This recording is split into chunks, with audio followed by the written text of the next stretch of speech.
Hello students. In last lecture we have studied about the effect of temperature on solubility. So today in this video we are going to discuss about the effect of pressure on solubility, right? So let's start.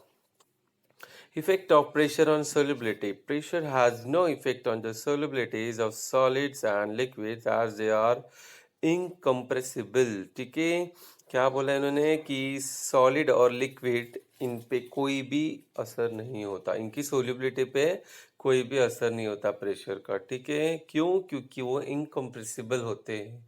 Okay, incompressible मालूम है आपको, compress नहीं कर सकते. क्यों compress नहीं कर सकते? क्योंकि हमको पता है सॉलिड और लिक्विड में जो मॉलिक्यूल्स अरेंज होते हैं वो कैसे होते हैं, थोड़े कॉम्पैक्ट होता है एज कम्पेयर टू गैस, है ना. तो उनका जो मॉलिक्यूल्स अरेंजमेंट रहता है वैसा रहता है, right. So now however pressure greatly affect solubility of gas in liquid. ठीक है, लेकिन क्या बताया इन्होंने कि प्रेशर किसके ऊपर इफेक्ट करता है? Solubility of gas. ठीक है, in liquid. Now the solubility of gases increases with increasing pressure. ठीक है, तो क्या बताया इन्होंने कि गैस की सोल्युबिलिटी इंक्रीज होती जाती है. ठीक है, कब? जब हम लोग का प्रेशर हम लोग इंक्रीज करेंगे तब. ठीक है, so now the quantitative relationship between gas solubility in liquid and pressure is given by Henry's law. ठीक है, अभी हमको ये तो पता चल गया कि सोल्युबिलिटी पे फर्क पड़ता है, तो स्टडी तो करना पड़ेगा. तो ये स्टडी किसने किया था? हेनरीज लॉ, और उन्होंने कुछ हमें बताया है. चलो देखते क्या बताया हेनरीज लॉ ने. ठीक है, so pressure and solubility by Henry's law. The solubility of any gas increases as the external pressure is increased. ठीक है, हेनरीज लॉ ने क्या स्टेट किया है? The solubility of any gas increases as the external pressure is increased. जैसे जैसे आपका external pressure बढ़ते जाएगा वैसे वैसे आपकी सोल्युबिलिटी क्या होती जाएगी गैस की, वो भी बढ़ती जाएगी. ठीक है, चलो आओ ये फिगर को स्टडी करते हैं हम लोग, राइट. पहले फिगर स्टडी कर लेते हैं. अभी जो हमने ऊपर हेनरीज लॉ के बारे में देखा तो उसको थोड़ा पढ़ भी लेते हैं हम लोग, राइट. अभी आप यहाँ पे एक फिगर देख सकते हो लेफ्ट साइड में, जो हमने बीकर लिया है कि बीकर के अंदर ये जो मॉलिक्यूल्स है, ठीक है, ये एकदम स्प्रेडेड है, राइट. सारे स्प्रेड है, और ये जो हमारा पिस्टन ऊपर है, राइट. अब ये पिस्टन का यूज क्या है अभी हम देखते हैं. अब ये सेकंड फिगर में आप बीकर देख सकते हो, इसमें जो पिस्टन है वो नीचे आ गया है जबकि इसको ऊपर रहना चाहिए था, राइट. पिस्टन नीचे आ गया, दैट मीन्स हमने जब प्रेशर इंक्रीज किया तो पिस्टन नीचे आ गया. ओके, तो जैसे जैसे हम प्रेशर इंक्रीज करेंगे पिस्टन नीचे आते जाएगा. ओके, तो जब पिस्टन नीचे आ रहा है तो अंदर क्या उसका इफेक्ट हो रहा है वो देखते हैं हम लोग. ठीक है, तो अंदर आप देखोगे कि ये जो मॉलिक्यूल्स यहाँ पे स्प्रेडेड थे वो अभी नज़दीक आ गए हैं. यस यस, सब लोग नज़दीक आ गए हैं, तो इसका मतलब क्या है? ये सोल्यूबल है. Okay, understood. तो what we can say here, as the pressure is increased, okay, as the pressure is increased the gaseous molecules get soluble. okay, तो हम लोग का फाइनल कंक्लूजन क्या बोल सकते हैं? more gas molecules are soluble at a higher pressure. Understood, समझ में आया कि जैसे हम प्रेशर इंक्रीज करते जाएंगे वैसे वैसे हमारे क्या होंगे, गैसियस मॉलिक्यूल भी सोल्यूबल होते जाएंगे. अंडरस्टूड, समझ में आया, बहुत ही सिंपल है.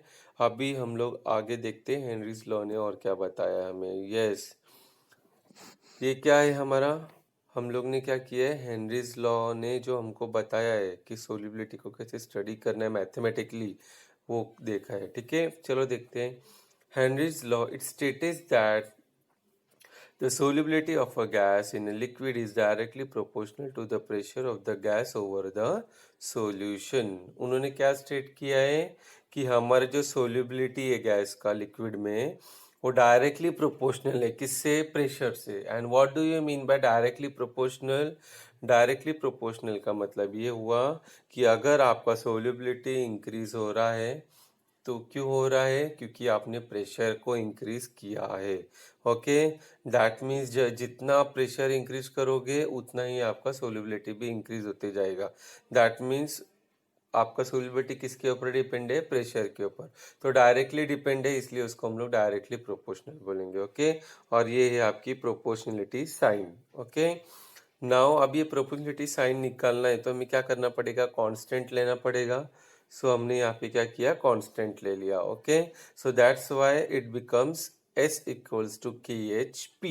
Now what is KH? KH means Henry's law constant. H for Henry. Okay, H Henry's law constant. Yes.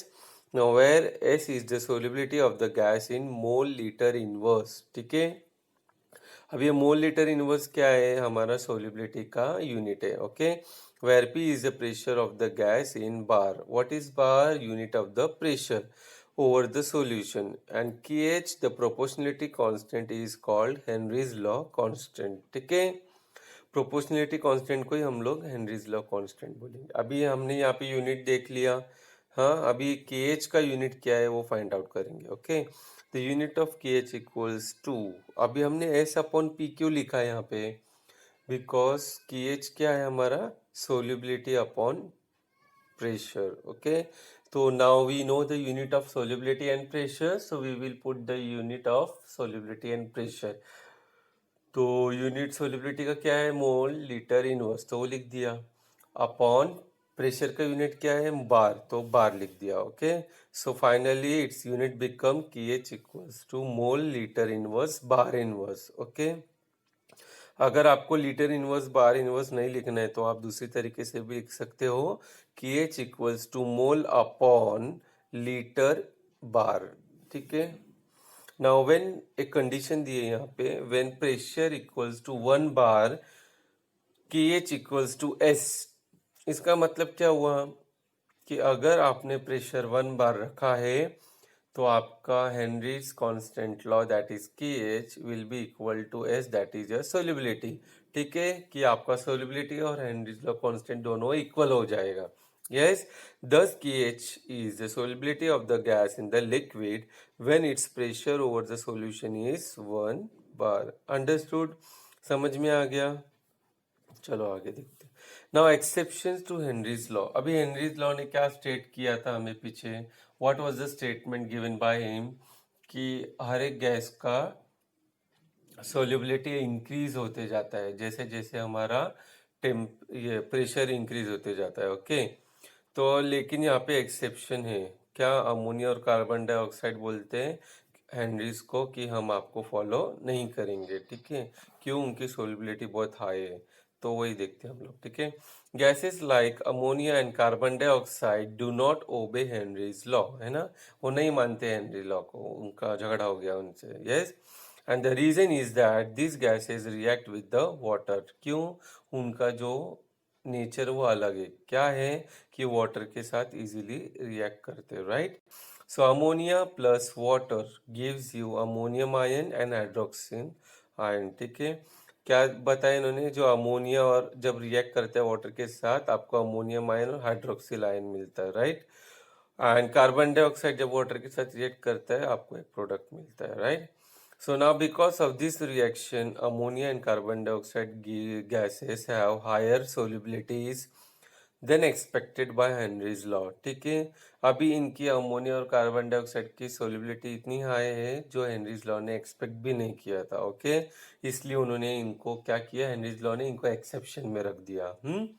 तो जब भी आप हेनरीज लॉ पढ़ोगे तो अमोनिया और कार्बन डाइऑक्साइड को बाय बाय कर देना, उनको एक्सेप्शन में साइड में रख देना। Okay, now demonstration of Henry's law. अभी जो भी हमने कंसेप्ट पढ़ा है, ठीक है, क्या? Effect of pressure on solubility, तो उसको रियल लाइफ में कहीं ना तो कहीं एग्जाम्पल देखना पड़ेगा हमें। राइट, तो यहाँ पे एक एग्जाम्पल दिया है कि जब भी आपको गर्मी में आप कोल्ड ड्रिंक वगैरह पीते हो, राइट, तो आपने जब भी कैप ओपन किया होगा तो थोड़ी सी गैस निकलने की आवाज आती है। ठीक है, और अंदर जो कोल्ड ड्रिंक है उसमें एकदम टॉप में एफरवेसेंस दिखता है आपको।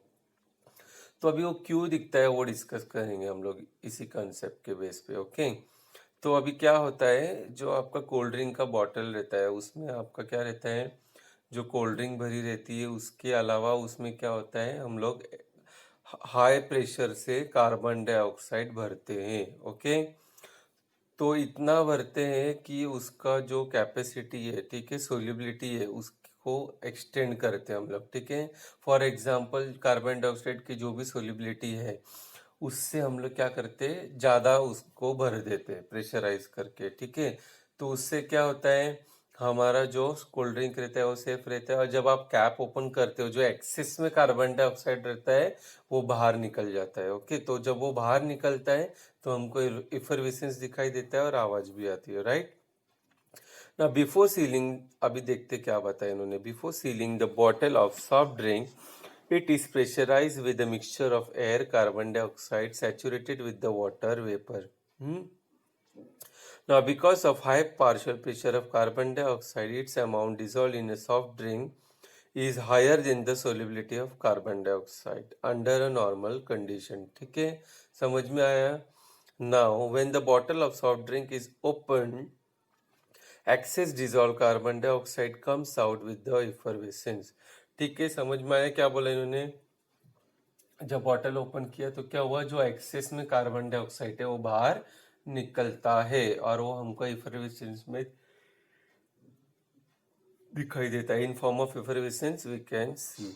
Yes, so now factors affecting solubility. ठीक है, अभी क्या ये हमने अभी तक तीनों फैक्टर्स पढ़ लिए। कौन कौन से फैक्टर्स पढ़ लिए? Nature of solute solvent, temperature affecting on solubility and pressure affecting on solubility. अभी तीनों हमारा कंप्लीट हो चुका है, तो अभी एक शॉर्ट समरी लूंगा, ठीक है, ताकि हम लोग को पूरा अच्छे से याद हो जाए, right. So short summary on factors affecting solubility. The first was we have seen nature of solute and solvent. Like dissolves like, ठीक है, ये हमने देखा था कि like dissolves like कि दोनों का अगर हम लोग ने सोल्यूट और सॉल्वेंट का अगर प्रॉपर्टी सेम सिमिलर रहेगी तो इजीली वो क्या होता है, सोल्यूबल रहते हैं, राइट ना। टेम्परेचर का क्या देखा था हमने? सॉलिड लिक्विड में solubility increases with the temperature, है ना। जैसे जैसे टेम्परेचर इंक्रीज करते हैं सोल्यूबिलिटी क्या होती है, इंक्रीज होती जाती है। Okay, now increase K E kinetic energy increases motion and collision between solute and solvent. ये क्या है, उसका रीजन है कि क्यों सोल्यूबिलिटी इंक्रीज होती है। Okay, where in gas temperature का क्या इफेक्ट होता है गैस पे? Solubility decrease with the temperature, ठीक है। यानी कि जैसे आप टेम्परेचर इंक्रीज करते जाओगे आपका सोल्यूबिलिटी क्या होगा, डिक्रीज होता जाएगा। ओके, अब इसका रीजन क्या है? The increase kinetic energy result in gas escaping to atmosphere, ठीक है। Now the third factor we have seen today in this video was pressure factor, ठीक है। तो सॉलिड लिक्विड पे क्या इफेक्ट होता है? वेरी लिटिल इफेक्ट, ठीक है, मतलब नहीं, हमने देखा था कि इफेक्ट होता ही नहीं है, लेकिन बहुत कम होता है। Okay, now solids and liquids are already close together, extra pressure will not increase solubility, है ना। हम मैंने डिस्कस किया था हम लोग ने कि मॉलिक्यूल्स एकदम क्लोज रहते हैं तो इसलिए प्रेशर का कोई इफेक्ट नहीं होता, क्योंकि वो इनकम्प्रेसिबल होते हैं। But what about the gas? Solubility increases with the pressure, है ना, वो इजीली इफेक्ट होता है। तो क्या रीजन है? Increase pressure squeezes gas solute into the solvent, ठीक है। समझ में आया? ये शॉर्ट रिवाइज किया हमने, ये भी समझ में आ गया आपको। तो अभी क्या करोगे, पूरा तीनों फैक्टर्स को अच्छे से लर्न करना है आपको। तीनों फैक्टर्स को लर्न करने के बाद you have to give the test, okay. And after writing the test mail me, हाँ, जो ईमेल आईडी मैंने दिया है स्टार्टिंग में उसमें मुझे मेल कर दो, so that I can check your test. Okay, thank you so much and start studying. Thank you so much.